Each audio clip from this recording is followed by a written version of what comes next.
నమస్తే, నేను Ashok Kumar. Social post వ్యూవర్స్కి స్వాగతం. తెలంగాణ రాష్ట్రంలో గ్రూప్ 2-3కి సంబంధించినటువంటి ఫైనల్ తేదీలు వచ్చినాయి. వాయిదాలు పడుతూ పోస్టులు పెంచమంటే చివరికి వాయిదా ఉద్యమంగా మారిపోయింది గ్రూప్ 2 ఉద్యమం. మొత్తం మీద గ్రూప్ 3 సంబంధించి ఎగ్జామ్స్ నవంబర్ 18, 19 అలాగే డిసెంబర్ 15, 16 తారీఖులలో గ్రూప్ 2 ఎగ్జామ్ అనేది నిర్వహించబోతున్నారు. టైం దగ్గర పడింది. 100 రోజులు టైం ఉంది దేనికంటే గ్రూప్ 2కి. అలాగే గ్రూప్ 3కి ఒక 80 రోజులకు పైన టైం ఉన్నది. మరి తక్కువ టైంలో మనం ఏం చేస్తే సక్సెస్ కావడానికి అవకాశాలు ఎక్కువ ఉంటాయి అన్న కాన్సెప్ట్ని మనం చూసే ప్రయత్నం చేద్దాం. టైం తక్కువ ఉంది, తక్కువేం లేదు, ఎక్కువనే. ఎందుకంటే గత సంవత్సరం 2 ఏళ్లుగా విద్యార్థులు అనేవాళ్ళు ప్రిపరేషన్లో ఉన్నారు. మరి ఈ టైంలో ప్రిపరేషన్ ఎలా ఉండాలా అంటే కొత్త పుస్తకాల జోలికి పోకుండా ఆల్రెడీ మీరు తయారు చేసుకున్నటువంటి నోట్స్నే పదే పదే మీరు దాన్ని మననం చేసే ఒక ప్రయత్నం చేయాలా. ఎందుకంటే ఈ టైంలో, ఈ తక్కువ టైంలో మీరు చేయాల్సినటువంటి ప్రాథమిక డ్యూటీ ఏమిటంటే షార్ట్ నోట్స్ పదే పదే తిప్పివేయడం. ఉదాహరణకు తెలంగాణ ఉద్యమంలో ఒక 2000కు సంబంధించిన ఒక bits, direct bits, question to answer మెథడ్లో మీరు ప్రాక్టీస్ చేయగలిగితే 150 మార్కులలో ఆ 2000 బిట్లకు వెళ్ళే 100 మార్కులు అనేవి వస్తాయి. ఆ 100 మార్కులలో ఒక్క బిట్టు కూడా మిస్ కాకుండా నువ్వు చేయగలిగితే సక్సెస్ నీదే. ఎందుకంటే కాన్సెప్ట్ బేస్డ్లో 50 ప్రశ్నలు వస్తే బేసిక్ మీద ఆధారపడి 100 ప్రశ్నలు వస్తుంటాయి. కానీ బేసిక్లలో ఒక్క బిట్టు కూడా నువ్వు తప్పుగా పెట్టకపోతే సక్సెస్ నీదే. కాకపోతే మనం చేసే పొరపాటు ఏంటంటే 4 పేపర్లు ఉంటే పేపరుకు 10 ప్రశ్నలు, అట్లీస్ట్ పేపరుకు 5 క్వశ్చన్లు అన్నా తెలిసిన క్వశ్చన్లే తప్పుగా పెట్టే అవకాశం ఉంది. అక్కడనే మన ఉద్యోగం పోతుంది. కాబట్టి ఈ టైంలో ప్రతి పేపర్కి బేసిక్స్ పైన మళ్ళీ మళ్ళీ రిపీట్ అగైన్ రిపీట్ అన్న మాదిరిగా బేసిక్స్ పైన దృష్టి పెట్టండి. బేసిక్లలో ఒక్క క్వశ్చన్ కూడా పోకపోతే ఉద్యోగం నీదే. ఎందుకంటే ఆ కాన్సెప్ట్ ఎలా అడుగుతారో తెలియదు. కాబట్టి నీకు ఆల్రెడీ చదివినటువంటి కాన్సెప్ట్ పైన, ఐడియాలజీ పైన 30% క్వశ్చన్లు మాత్రమే కాన్సెప్ట్ మీద వస్తే 60 to 70% ఆఫ్ క్వశ్చన్స్ బేసిక్స్ పైన ఆధారపడి ఉన్నవి. ముఖ్యంగా చరిత్ర 250 మార్కుల చరిత్ర. ఎందుకంటే ఉద్యమము 150 మార్కులు, తెలంగాణిస్ట్ ఒక 40 మార్కులు, ఇండియనిస్ట్ ఒక 40 పైన మార్కులు. అదేవిధంగా ఒక 2-3 క్వశ్చన్లు తెలంగాణ ఎకానమీలో, ఒక 2-3 క్వశ్చన్లు తెలంగాణ పాలిటీ సబ్జెక్ట్లో, అలాగే సోషియాలజీలో 1-2 క్వశ్చన్లు, ఇట్లా మరొక 10-15 క్వశ్చన్లు హిస్టరీ రిలేటెడ్ క్వశ్చన్స్ వాళ్ళు అడగడం జరుగుతూ ఉంది. కాబట్టి 250 మార్కులు ఒక చరిత్ర, 150 మార్కులు ఒక ఎకానమీ, పాలిటీ 50, సోషియాలజీ 50, మొత్తంగా 500 మార్కులు 3 సబ్జెక్టులకు వెళ్ళే, 4 సబ్జెక్టులకు వెళ్ళి 500 మార్కులు వస్తున్నాయి. ఈ అంశం తెలియక ఎక్కడెక్కడో చదువుతూ ఉన్నారు. కాబట్టి ఫస్ట్ ఎక్కడైతే ప్రియారిటీ ఉందో, ఎక్కడైతే మార్క్స్ ఎక్కువ వస్తాయో, మార్క్ స్కోరింగ్ అయితే ఎక్కడ ఉంటుందో ఆ మార్క్ స్కోరింగ్ ఉన్నటువంటి ఏరియానే మీరు ఫస్ట్ దృష్టి పెట్టే ప్రయత్నం చేయండి. ఇప్పుడు రివిజన్ ఎక్కువగా ఉండాలి. ఒక్కొక్క పుస్తకాన్ని కనీసం 4-5 సార్లు తిప్పేసే విధంగా నీ ప్లానింగ్ ఉండాలా. ఎందుకంటే ఆల్రెడీ చదివినావు, ఇప్పుడు కొత్తగా చదివేది కాదు. చదివిన దాని మీదనే మళ్ళీ మనం పునాదులు బలంగా నిర్మించుకోవాలా. ఫైనల్గా మనకున్నటువంటి పోస్టులు గ్రూప్ 2లో 783 పోస్టులు ఉన్నాయి. గ్రూప్ 3లో మనకున్నటువంటి పోస్టులు ఒక 1300 పోస్టులు ఉన్నాయి. మొత్తంగా 2100 పోస్టులలో ఏ జోన్కి ఆ జోను పోగా నీకొచ్చే ఉద్యోగాలు చాలా తక్కువగా ఉంటాయి. ఉదాహరణకు గ్రూప్ 2 ఒక 70-80 పోస్టులకే నువ్వు ఎలిజిబిలిటీ ఉంటే, గ్రూప్ 3లో మరొక 100-120 పోస్టులకు ఎలిజిబుల్ ఉంటావు. అంటే 2000 పోస్టుల్లో నీకు ఎలిజిబిలిటీ వచ్చేది జస్ట్ 200 పోస్టులకి. ఆ 200 పోస్టుల్లో నువ్వు టాప్ ర్యాంకర్గా ఉంటే ఉద్యోగం రావడానికి అవకాశం ఉంది. సిలబస్ మళ్ళొక్కసారి దగ్గర పెట్టుకోండి. చదివిన సిలబసే, తెలిసిన సిలబసే ఒక్కసారి ముందర పెట్టుకొని బ్యాలెన్స్గా చూసుకోండి. ఏ మార్కులు ఎక్కువ ఉన్నాయి, ఎక్కువ ఉన్న దగ్గర స్కోరింగ్ పెంచుకునే ఒక ప్రయత్నం చేయండి. తక్కువ ఉన్న కాడు, ఉదాహరణకు జియోగ్రఫీ ఉంది. జియోగ్రఫీ అంటే Indian Geography, Telangana Geography, world Geography, disaster management, 4 జాగ్రఫీలు చదివితే నీకు వచ్చే మార్కులు 30. జియోగ్రఫీ సిలబస్ ఎంత ఉంటుందో 150 మార్కుల ఉద్యమం అంతకంటే తక్కువ ఉంటుంది. ఇక్కడ మార్కులు 150, అక్కడ వచ్చేది 30. సైన్స్ ఉంది, మొత్తం టోటల్ సైన్స్ 25 మార్కులే. ఫిజిక్స్ చదివితే 2 మార్కులు వస్తాయి, కెమిస్ట్రీ చదివితే 2 మార్కులు వస్తాయి, బాటనీ జువాలజీ చదివితే 3-4 మార్కులు వస్తాయి. టోటల్గా సైన్స్కి వెళ్ళి 10 మార్కులు వస్తే సైన్స్ అండ్ టెక్నాలజీకి వెళ్ళి 15 మార్కులు వస్తాయి. అంటే నువ్వు చదవాల్సింది సైన్స్ కాదు, సైన్స్ అండ్ టెక్నాలజీ అన్న అంశానికి అర్థం చేసుకోవచ్చు. టెక్నాలజీ పైన దృష్టి పెట్టండి, 15 మార్కులు వస్తాయి. అంటే మీకు జిఎస్లో భాగంగా ప్రధానంగా 5 అంశాలు ఉంటే ఆప్షనల్స్ ఒక 5 అంశాలు ఉన్నాయి, మొత్తంగా 10 అంశాలు. ఉదాహరణకు తెలంగాణ హిస్టరీ ఫస్ట్ పేపర్లో వస్తుంది, సెకండ్ పేపర్లో వస్తుంది. ఇండియన్ హిస్టరీ ఫస్ట్ పేపర్లో వస్తుంది, సెకండ్ పేపర్లో వస్తుంది. అంటే సెకండ్ పేపర్లో ఆప్షన్ రూపంలో చదివిన దాన్ని నువ్వు ఫస్ట్ పేపర్లో మళ్ళీ చదవాల్సిన పని ఏం లేదు. అలాగే సోషల్ ఎక్స్క్లూజన్ అనే కాన్సెప్ట్ మీకు సోషియాలజీలో బాగా టచ్ అవుతుంది, మళ్ళీ ఫస్ట్ పేపర్లో చదవాల్సిన పని ఏం లేదు.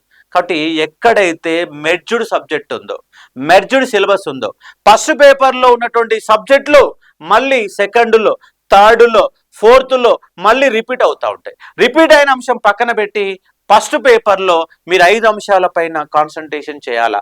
5 అంశాలు ఫస్ట్ పేపర్లు ఉంటాయి, మిగతా ఆప్షన్లో 5 అంశాలు ఉంటాయి. ఈ 10 అంశాల చుట్టే మొత్తం సబ్జెక్టు తిరుగుతుంది. ఫస్ట్ పేపర్లో జిఎస్లో 5 అంశాలని చెప్తున్నా. 5 అంశాలు ఏంటంటే 1 English, 2 science and technology, 1 English, 2 science and technology, 3 arithmetic reasoning, 4ది కరెంట్ అఫైర్స్, ఈ 4 అంశాలు దృష్టి పెడుతూ జియోగ్రఫీ 5 అంశాలు చూసుకుంటే సరిపోతుంది. మళ్ళీ ఒకసారి చెప్తున్నాను చూడండి. 1 English, 2 science and technology, 3 arithmetic reasoning, 4 current affairs, 5 Geography. 5 అంశాలే ఉన్నాయి. మనకు అక్కడ కనపడేదంతా 11 అంశాలు కనపడుతున్నాయి, కానీ 5 అంశాలే ఫస్ట్ పేపర్లో జిఎస్లో. మిగతా 6 అంశాలు మళ్ళీ ఎక్కడ కవర్ అవుతాయి అంటే పేపర్ సెకండ్లో కవర్ అవుతాయి, పేపర్ థర్డ్లో కవర్ అవుతాయి, పేపర్ ఫోర్త్లో కవర్ అవుతాయి. ఎగ్జాంపుల్ చూడండి, సోషల్ ఎక్స్క్లూజన్ సోషాలో కవర్ అవుతుంది. అలాగే తెలంగాణ రాష్ట్ర ప్రభుత్వ పథకాలు తెలంగాణ ఎకానమీలో వస్తున్నాయి. తెలంగాణ చరిత్ర సంస్కృతి ఫస్ట్ పేపర్లో ఉంది, సెకండ్ పేపర్లో ఉంది. ఇక్కడ సెకండ్ పేపర్లో తెలంగాణ చదివితే సరిపోతుంది. ఇండియన్ సెకండ్ పేపర్లో చదివితే సరిపోతుంది, మళ్ళీ ఫస్ట్ పేపర్లో అవసరం లేదు. అంటే మీరు జిఎస్లో భాగంగా చదవాల్సిన అంశాలు 5 అంశాలే, మిగతావి optionals 5. Telangana movement 150, Telangana history 40, అలాగే ఇండియన్ హిస్టరీ 40. అంటే చరిత్ర మొత్తం కలిపితే 250 మార్కులు, ఎకానమీ 150 మార్కులు, పాలిటీ 50 మార్కులు, సోషాలు 50 మార్కులు. ఇళ్ళకెళ్ళి తెలంగాణ ఎకానమీకి వెళ్ళి మళ్ళీ కవర్ అవుతాయి. కాబట్టి సిలబస్, మెర్జ్డ్ సిలబస్ని మీరు అవగాహన చేసుకొని డివైడ్ చేసుకోగలిగితే ఈజీగా సక్సెస్ కావడానికి అవకాశం ఉంది. అంటే నేను చెప్తున్నంటే మీరు గ్రూప్ 2లో సక్సెస్ కావాలంటే బేసిక్స్ రిపీట్ మాదిరిగా ఉండాలి. షార్ట్ నోట్స్ తయారు చేసుకోవాలి. ఉదాహరణకు నేను తెలంగాణ హిస్టరీ షార్ట్ నోట్స్ తయారు చేశాను, జస్ట్ 30 పేజీలు. కానీ ఆ 30 పేజీలకు వెళ్ళే 60 to 70% మీకు ఈజీ క్వశ్చన్లు అక్కడికి వెళ్ళే దిగుతాయి. నా ఉద్యమ చరిత్ర బుక్ ఉంది, ఈ ఉద్యమ చరిత్రలో మొదటి 100 పేజీలు ఒక షార్ట్ నోట్స్ తయారు చేశాను. ఆ 100 పేజీలకు వెళ్ళి తెలంగాణ హిస్టరీ అండ్ మూమెంట్ 180-190 మార్కులు వస్తే ఆ షార్ట్ నోట్స్లకు వెళ్ళి 100 మార్కులు కవర్ అవుతాయి. అంటే ఆల్రెడీ ప్రిపరేషన్లో ఉన్న వాళ్ళకి షార్ట్ నోట్స్ అనేది ఈజీ చేస్తుంది. అదే కొత్తగా ఉన్నారనుకోండి షార్ట్ నోట్స్ అర్థం కాదు. కాబట్టి ఆల్రెడీ ప్రిపరేషన్లో ఉన్న వాళ్ళ గురించి నేను చెప్తా ఉన్నాను. కాబట్టి గ్రూప్ 2-3 డేట్లు దగ్గర పడ్డాయి. రిపీట్ చేసుకోండి. ఈ టైంలో ఎన్ని గంటలు చదవాలంటే 10 నుంచి 12 గంటలు చదవచ్చు. మామూలుగా అన్ని గంటలు చదువుతామా అంటే ఈ టైంలో చదవాలి. సాధారణ టైంలో 6 to 8 అవర్స్ చదివితే ఎగ్జామ్ డేట్లు వచ్చినప్పుడు దగ్గరికి వచ్చినప్పుడు 10 నుంచి 12 గంటలు నువ్వు కూర్చునే ఓపిక ఉండాల. పైగా నీ 12 గంటల చదువుని ఎక్కడంటే ఊహాలోకంలో వివరించకుండా మనసును మొత్తం కూడా పుస్తకాలపైన కేంద్రీకరించి కంట్రోల్ చేసుకోవాలి. సమస్య ఎక్కడ వస్తుందంటే పుస్తకం పట్టుకుంటాం, చదువుతున్నాం, కానీ పేజీలు ముందుకు పోతున్నాయి, కానీ ఎక్కడ మొదలు పెట్టావో అక్కడే ఉంటున్నావు. కాబట్టి పోకుండా ఉండాలా. మనసు మొత్తం పుస్తకాల మీద లగ్నం చేయాలంటే 1 పెన్ను ఉండాలా, 2 నోట్బుక్ ఉండాలా. నువ్వు చదివిన ప్రతి అంశం ప్రతిదీ రాయకపోయినా ఏదో చిన్న పాయింట్ల రూపంలోనన్నా నోట్బుక్లో రాస్తేనే కాన్సన్ట్రేషన్ పెరగడానికి అవకాశం. మీరు రాయకుండా పుస్తకం పట్టుకొని చదివితే మనసు కుదరదు, మనసు లగ్నంగా ఉండదు. ప్రతి గంటకోసారి 5 నిమిషాలు రెస్ట్ ఇవ్వాలి. అట్లీస్ట్ ఒక గంట 20 నిమిషాలకు గంటన్నర కన్నా ఒక్కసారి 5 నిమిషాలు చైర్ మీకే లేవకుండా అలాగే కూర్చుంటే నీ మనసంతా ఊహాలోకంలో ఉంటుంది, కానీ సబ్జెక్ట్ అనేది నీ దగ్గరికి రాదు. సబ్జెక్టు దగ్గర రావాలంటే కంపల్సరీగా 5 నిమిషాలు బ్రేక్ ఇవ్వాల్సిందే, బయట తిరగాల్సిందే, మళ్ళొచ్చి కూర్చోవాల్సిందే. ఈ టైంలో ప్రీవియస్ పేపర్లు బాగా ప్రాక్టీస్ చేయండి. ప్రీవియస్ పేపర్లే ప్రాక్టీస్ చేయాలి.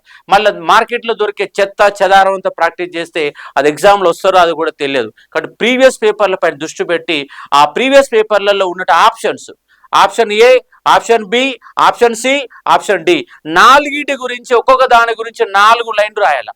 తప్పైతే తప్పెందుకైంది, ఒప్పైతే ఒప్పెందుకైంది, ఈ తప్పైంది అన్న కాన్సెప్ట్ని కూడా నీకు ఐడియాలో ఉండగలిగితే సబ్జెక్టు పైన గ్రిప్ వచ్చినట్లు లెక్క. అందుకే నేను ఏమంటున్నంటే ప్రతి పేపర్కి గ్రూప్ 2లో 4 పేపర్లు ఉంటే ఒక్కొక్క సబ్జెక్టుకి 5 పేపర్ల కంటే ఎక్కువ ప్రాక్టీస్ చేయవద్దు. 5 పేపర్లు ఇంటూ 4 ఆప్షన్స్, 150 ఇంటూ 5 ఎన్నైతాయి? 1250 క్వశ్చన్లు అవుతాయి. 1250 ఇంటూ 4 ఆప్షన్స్. ఒక్కొక్క పేపర్లో 150 క్వశ్చన్లు అంటే 1250 క్వశ్చన్లు. 1250 ఇంటూ 4 12 5000 క్వశ్చన్లు నీకు ప్రాక్టీస్ అయిపోతాయి. అంతకంటే ఎక్కువే ఉండవు కదా. ప్రతి సబ్జెక్టులో 5000 క్వశ్చన్ల కంటే ఎక్కువ ఉండవు. కాబట్టి 100ల కొద్ది టన్నుల కొద్ది ప్రాక్టీస్లు అవసరం లేదండి. ప్రతి పేపర్కి 5 క్వశ్చన్లు 5 ఎగ్జాములు కనుక రాయగలిగితే సరిపోతుంది, అంతకు మించి అవసరం లేదు. దాంట్లో భాగంగా ఎక్కువ ప్రీవియస్ క్వశ్చన్ల మీద ప్రాక్టీస్ చేయండి. కరెంట్ అఫైర్స్ మీద బాగా దృష్టి పెట్టాలి. కరెంట్ అఫైర్స్ పుస్తకాలు పట్టుకొని చదివితే రాదు, కంపల్సరీగా పాయింట్స్ నోట్స్ చేసుకుంటూ సొంత నోట్స్ తయారు చేసుకోవాలి. కరెంట్ అఫైర్స్లో నీకు గుర్తుండాలంటే ఖచ్చితంగా రాయాల్సిందే. రాయకపోతే చదివితే మాత్రం గుర్తుండదు, మర్చిపోతాం. కాబట్టి ఎగ్జాముల్లో 4 ఆప్షన్లు ఇచ్చినప్పుడు రెండింటిని ఎలిమినేట్ చేయగలుగుతావు. ఆ రెండింటి దగ్గర కన్ఫ్యూజ్ వస్తుంది. ఆ కన్ఫ్యూజ్ పోవాలంటే కంపల్సరీ కూర్చొని రాయాలి. రాసిన దాన్ని ఒక 4 సార్లు 5 సార్లు ఖచ్చితంగా దాన్ని మళ్ళీ చదివే ఒక ప్రయత్నం చేయండి. ఎక్కడైతే కన్ఫ్యూజ్ చేస్తుందో ఆ కన్ఫ్యూజ్ అంశాలను ఒక పట్టిక రూపంలో రాసుకోండి. ఆ పట్టికని పదే చూడండి. ఒకే అంశానికి సంబంధించి ఒక 10 అంశాలు వస్తాయి. ఒకటే కాన్సెప్ట్ కానీ 10 అంశాలు ఉంటాయి. ఆ 10ని డివైడ్ చేసుకొని చదువుకోగలిగితే ఈజీగా ఉంటాయి. పట్టికల రూపంలో చదవాలి. ఒక్కొక్క సబ్జెక్టు పైన కనీసం 60-70 పట్టికలు కనుక మీరు తయారు చేయగలిగితే ఈజీగా ఆన్సర్ పొందడానికి అవకాశం ఉంది. హిస్టరీ అంటే తేదీలు చదవాలా. ఎకానమీలో కాన్సెప్ట్ ఆఫ్ ఐడియాలజీ చూసుకొని డాటాని ఎక్కువ గుర్తుపెట్టుకోవాలి. ఎకానమీ అంటే డాటాని గుర్తుపెట్టుకోవాలి. అంటే ఈ టైంలో మనం చదవాల్సింది గ్రూప్ 2, 3 ఎగ్జామ్ పర్పస్లో డాటా బేసుల్లోనే ఎక్కువ చదవండి. ఆల్రెడీ కాన్సెప్ట్ చదివిన కాదు చాలు.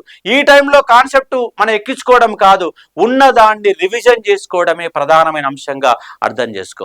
ఇక్కడ అశోక అకాడమీలో మీకు షార్ట్ నోట్సెస్ కానీ, తక్కువ టైంలో ఎలా గుర్తుపెట్టుకుని హైబ్రిడ్ క్లాసెస్ కానీ, క్వశ్చన్ ఆన్సర్ ఎక్స్ప్లెనేషన్ కానీ ఇవాళ మనం ప్రత్యేకంగా నిర్వహించే ఒక ప్రయత్నం కూడా చేస్తూ ఉన్నాం. కాబట్టి ఇలాంటి అంశాలపైన మీరు ప్రధానంగా దృష్టి పెట్టగలిగితే సక్సెస్ రేటు పెరగడానికి అవకాశం ఉంది. ప్రధానంగా మన ముందు గ్రూప్ 2, 3 ఎగ్జామ్స్ మాత్రమే ప్రధానంగా కనబడుతున్నాయి. వాటిని మీరు బాగా సాల్వ్ చేసుకొని ఎక్కువ మార్క్స్ స్కోర్ చేసుకొని ప్రీవియస్ చేస్తూ బేసిక్స్ అని బట్టి పడుతూ పదే చదవగలిగితే మీ సక్సెస్ రేట్ పెంచుకోవడానికి అవకాశం ఎక్కువ ఉంటుంది. కాబట్టి ఆ విధంగా ప్రయత్నం చేస్తారని నేను మీకు సూచనలు చేస్తూ ఉన్నాను. Thank you.